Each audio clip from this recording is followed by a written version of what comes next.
Let's start with the news, coming from the CBN quarters, which is that the CBN governor, or the CBN itself, has revealed plans to implement a new round of banking recapitalization for deposit money banks. At the 58th annual dinner of the CIBN, that's the Chartered Institute of Bankers of Nigeria. The Central Bank governor was a guest of honor, was the keynote speaker. And at that event, which you were part of that event, he revealed the plan to recapitalize the commercial banks in Nigeria. The dinner was also to commemorate the 60th anniversary of the institute. They've been in existence for 60 years, and they've been in position to influence the banking structure and some of the implementation of the policies in Nigeria. And now this time around, the CBN governor is thinking in that light, as a body, that there's a need for banks to recapitalize. The last time this was done was 2004, which the former CBN governor, Soludo, asked to raise the capital base from 2 billion to 25 billion, and now he's running to trillions. So there's a need to do this according to the CBN, because if you look at the essence of recapitalization, it's a global initiative whereby you do that to strengthen the structure or the capital base of a bank. In case of anything, we don't pray for that, so that there will be something to follow, and then it can also help them, to fund their operation. But this time around, it's something I think is long overdue in my own view. But let me ask from the wise man, who is going to provide the wise counsel. I would have started from Blessing, because she was live and direct at that event, and wanted to know what was the reactions of all the bank CEO that were sitting down there when that part of that speech was read.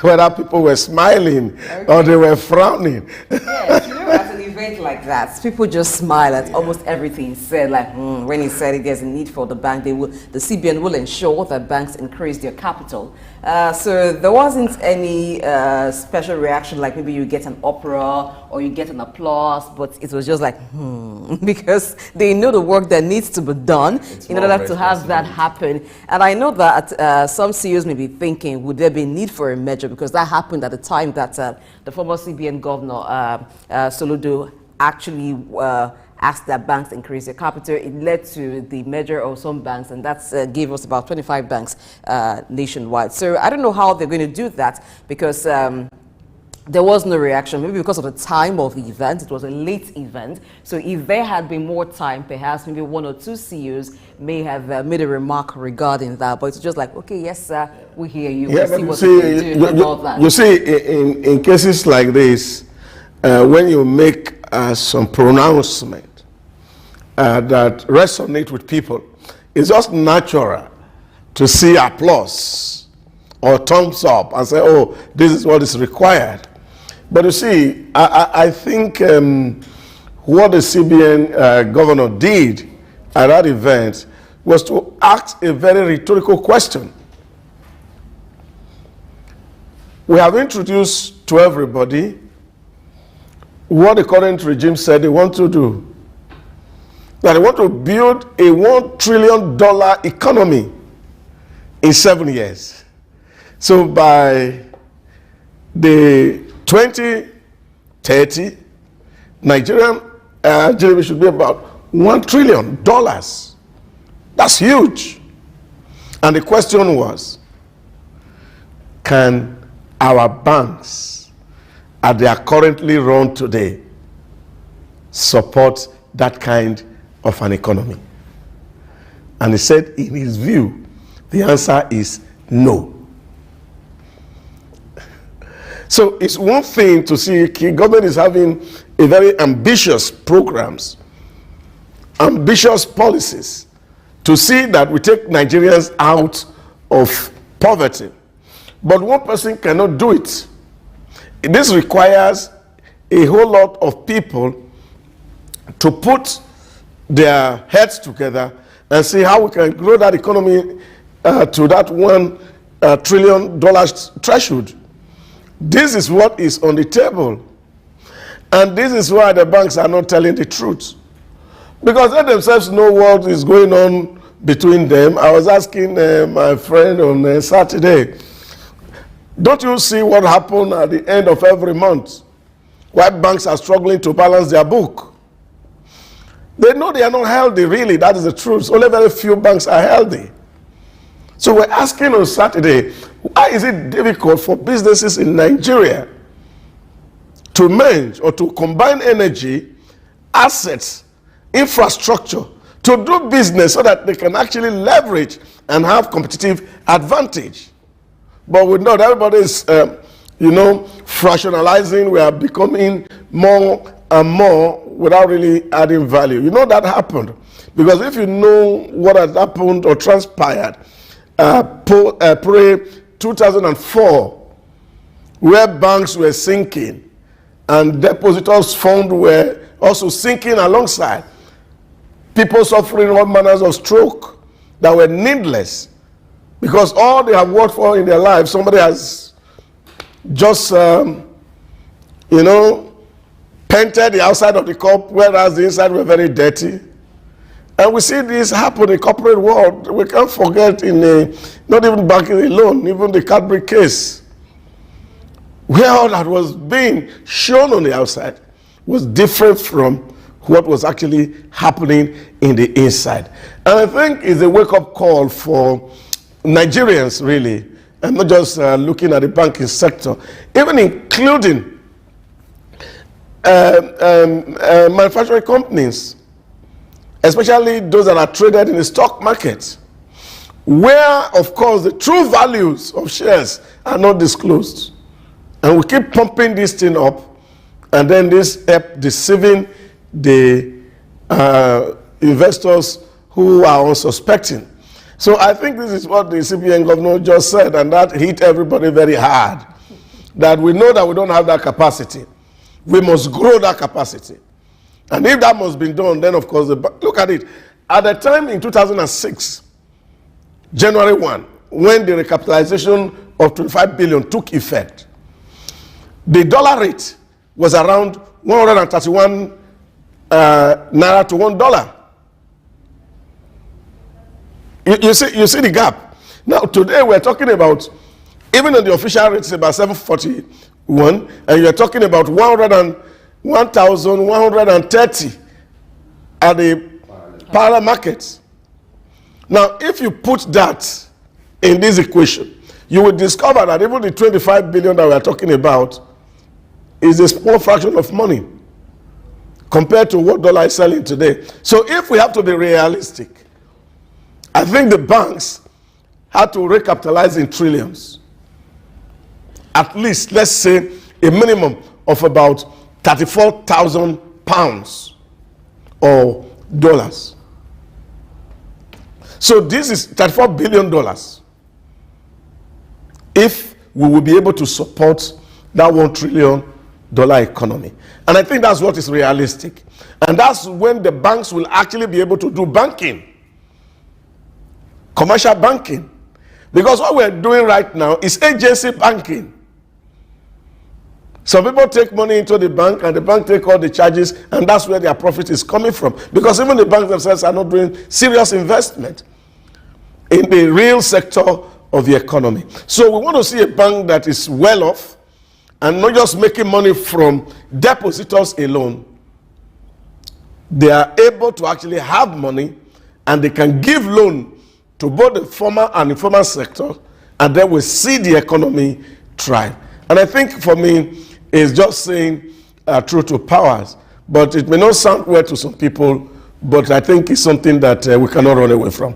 Yeah, maybe that was why there wasn't actually a loud reaction, just like, okay, we hear you, and there was those smiles. Let's see how we work around this. Regarding the investments that you're talking about from the banking sector, it's only a few banks that have attained the holdco structure that are quite able to do that. But the ones that are just emerging, they haven't quite gotten there. And it's a burden on the depositors because of the high cost of transaction that those who transact in the bank have to pay for everything that you do, the charges and all. So let's see how far this goes. I hope that the CBN as well will assist, which the CBN governor has talked about being committed to providing assistance to ensure that the policies of the CBN, the banks are able to adhere to the policies and the guidelines. So let's hope that they will help them in actually drawing a roadmap to recapitalization of the banking sector. You know, it wasn't just recapitalization.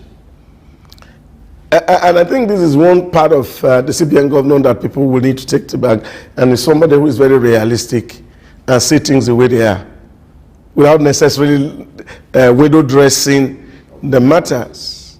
And he also said, in the last 8 years or thereabout, CBN has actually veered off their core mandate and starting to do what commercial banks usually would do.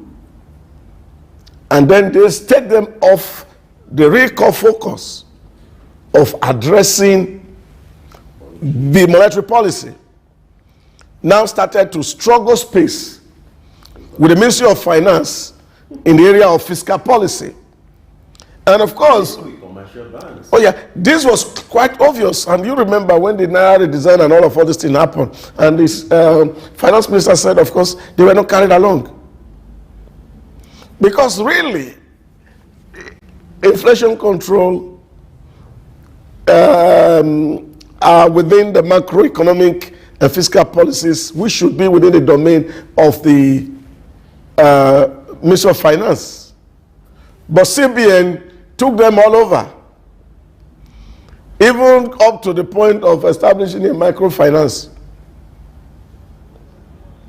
That's the extent to which they have gone, leaving their core mandate, and then went into secondary roles, and therefore could really not put their eye on things that matters. But I think there's also a restructuring that is also going on within the CBN, so that they can actually, like he said, his mandate is not to check fiscal issues.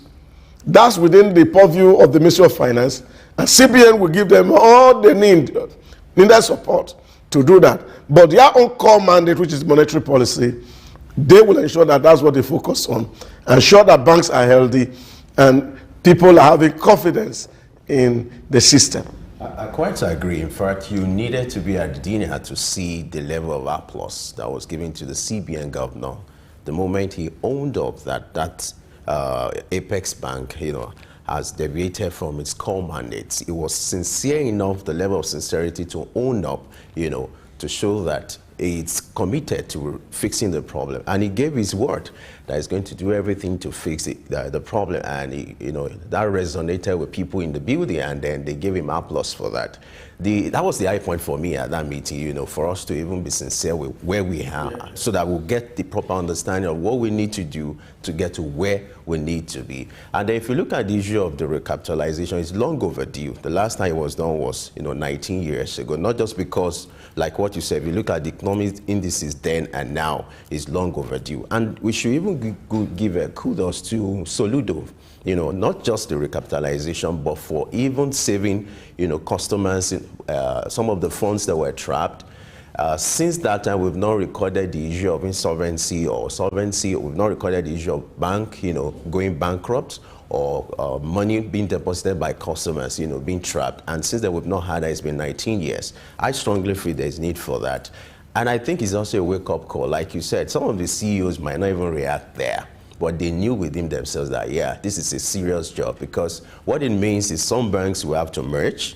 Some, the stronger ones will acquire the weaker ones. And for those who are like, not that strong or weak, they will have to do what we call acquisition or merger. Some of them will have to merge together. And I learned that talks are ongoing now. Bank CEOs, they're having meetings, secret meetings to see. I think that's very healthy. Yeah. Another dimension to that speech also was the fact of this much celebrated postponement of the MPC meeting. Yes. And he said, 4 is what the Constitution allows in a year, and 4 has been held. But there was a question here which seems to be very rhetorical. The last 4, really, what came out? So we don't just get into ritual of sitting down and not able to really make impact. That, again, for me, was quite striking. That is not really about having a ritual of people sitting around and thinking and talking, and you can see it reflect on your economy. That even when you are going to meet that and ensure that the things that are being said, you are able to put them into use. And this again was a very striking point for me at that meeting, because if you remember, we were saying on this table the last time, I said, oh, why will CBN postpone this MPC for a second time? It's removing investors' credibility. And I shared that position on Friday, and I said, look, it's not about meeting. It's about what comes out of the meeting. If you meet 100 times, just like we used to have ESCO meeting, every month they go out award contract. The next Wednesday, Wednesday they award contract. All non-executed. These are not healthy for a nation. And I think if there are meetings that need to hold, they should hold, and then the outcome should be very, very significant. And I also salute his courage to be able to speak to that issue at that event, that, look, we have not broken any new law. The CBN Act 2007 says that we must hold MPC, and it's give us at least 4 times in a year. And we have met that 4 times threshold already in 2023, so we should be looking forward to 2024. And I think people should go to sleep now to know that there's not going to be an NPC meeting before the year end. The dinner was an NPC of some sort. It was an NPC of some sort, because it actually talked about, the CBN actually talked about a lot of issues there. And but he also made them know that, made the bankers there and everyone know that the CBN is committed to ensuring monetary and price stability. And it was as if he was disclosing the monetary policy thrust of the CBN going forward, even though a meeting wasn't held. So it touched on a lot of areas. So I think that actually, I don't think there was any issue he did not address that would have needed for him to pay attention to it. The economic outlook for 2024. 24, yes. The 43 items that were restricted from, assessing forests officially. He also talked about it, where he said that Nigeria lost about $1.4 billion in 8 years due to effect of that policy. And so for me, I think the CBN governor has done the needful. It is now left for the bank CEOs to see what they need to do, and it's like a homework for them to see what they can do to key into this policy. Serious work. Yeah. And all that was said, it looks like sanity will be restored to the banking sector, because the CBN governor also talked about reviewing the licensing framework. You must stick to the license that covers your operations. You can't go outside of your license to offer services that are not covered by your license. And so it's like everybody knows where they are. You know what you should do, and not be going your own way. All right, let's move on to another sensitive issue, which has to do with the economy of Nigeria. According to Nigeria Bureau of Statistics, Nigeria gross domestic product has experienced a year-end growth of 2.5% in the third quarter of 2023. It's interesting to know that you have an improvement from the previous figure. If you look at that, the third quarter of last year, this is an improvement about 2.5%. And what that means is going to be an influence on the strength of the economy. Sometimes when you look at the GDP, it's a factor that determines how weak or how strong your economy will be. But let's look at the case of Nigeria, because there are instances where maybe size does not connote strength. In the case of Nigeria, where our GDP is robust, but yet the economy is still struggling. What's your take on that, Chidauza? Let me start with you. Well, I think this is not unexpected, given the fact that on May 29, as the president took the oath of office, and on that ground started the reform, which he said recently in Berlin, that Nigeria voted for him to carry out significant reforms. And these reforms are what are yielding this dividend. Because what has happened is that you see a whole lot of people are having confidence in the economy. And if you look at it in the last few months, between June and today, the capital market has been robust. A lot of activities are happening. And you're seeing also the president's travels, especially to India, brought in some investments into Nigeria, which of course is currently running as we speak. And so a whole lot of activity started, because the investors are beginning to have confidence in what you are doing, and there's no way this will not reflect on the GDP because that is some of the total of the business that you do within your client. So which means, and give us hope that businesses have started to pick up. I think was a reading on at the weekend, the refinery in Imo 2 is starting operation to produce petrol. All these business activities, all of these transactions that are happening are the thing that are actually boosting the GDP. Permit me to give you this statistics. The service sector this time around played a significant role with the 3.9 increase contributing about 52.7 to the aggregate GDP. Now, the major influence now, as far as the third quarter of the year, is coming from the service sector.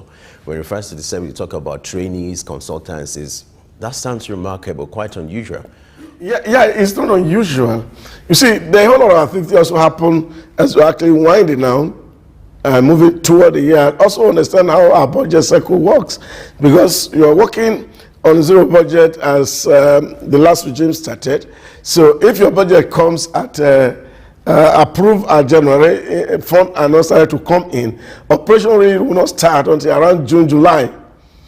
Again, all this happens. So a lot of services are happening, but you see, the service sector is not just about training alone, or there are also other critical aspects of this. Consultancies are multifarious at different levels. And this is, it could even be people consulting for those who build in refineries. These are activities and they are earning income. So the whole gamut of the economic activities that are happening is actually what is stimulating this growth, even against the projections. But you see, the point you ask is that we cannot actually use GDP to measure the health of the economy. And of course, I think almost every economist is at home with this view.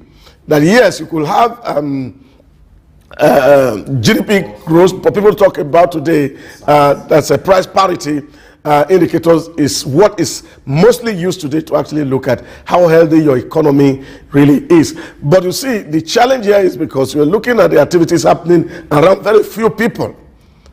And it's not cascading down to other people. And this is where we really need, as a nation, to begin to encourage people to understand that so much is happening, a lot of windows are opening, and individuals can begin to capitalize and take advantage of this window, which of course again was one of the issues that this current regime has been hammering on, that there's no way we can grow an economy that is not run on credit. Now you can imagine why the issue of recapitalization become again very vital. Because if the banks are not solvent enough, they cannot run credit. And for economy to survive, for this thing to cascade to the common man on the street, then the bank must be liquid enough to give credit. And once these credits are being given, the oil of the economy is well oiled, and then of course you can see a whole lot of activities, and then the cascading effect, you begin to see it at the common man on the street. Yes, the reason the common man is not feeling it is because in the sector where a lot of them operate, that is not experiencing a lot of growth. Apart from the agriculture sector, which saw a rise by 1.30% compared to that what he had in the same period in 2022. So a lot of activity happened around the circle of those who are, I want to refer to, a bit buoyant or doing certain kind of business that a lot of the masses are not involved in. But regarding the service sector, even when you mention training, you know, this at a time like this where the economy has received some shock, people are diversifying, companies are diversifying, and so there's need for lots of training and retraining, upskilling. That's maybe part of the reason why that sector had received a boost. But going forward, we hope to see that a lot of other sectors will open up and there'll be more activities, particularly the ones that concerns where you have the larger population participating in. Let's see that happen in other sectors, even in manufacturing, whether for small items or for on a large scale. And so we hope to see what will happen by the first quarter of 2024. I do hope that going along this line, that the GDP is seeing an increase. We should do better in the coming year, because now lots of businesses have adjusted to a good extent to the petrol subsidy removal. So it should be a lot easier to handle the coming year. than it has been so far. All right, let's move on. Let's look at what is happening at the looking at the entertainment industry. There's this projection that our industry is expected to see significant financial growth in the coming years, with revenue projected to increase from $4 billion in 2013 to an estimated $4.8 billion by 2025. The growth is attributed to various factors, including the increased access to internet to mobile users and the surge in streaming platforms. That has contributed significantly to the projection in the entertainment industry, when the area where streaming is the order of the day now. And so the projection now is from $4 billion presently to $14.8 billion by 2025. How significant is that? That's huge. That's massive. And I think, again, we made mention of this when the television icon Julie Cooker said, if we cannot manufacture automobile, we can begin to trade what we have, which is entertainment. And I think, especially again, with our population that is also driven largely by people who are lovers of entertainment, Gen Z generations. Of course, this will not be unexpected, because there's really nothing you do today without entertainment, and they are also contributing significantly and the larger chunk of the demography of Nigeria as a country. So for me, it's a significant rise, and I think we can also still do better. And like Voss said, all of them boil down to investment in critical infrastructure that will enable people to be able to access credit and do what they should do. And that industry can actually really become bigger and bigger.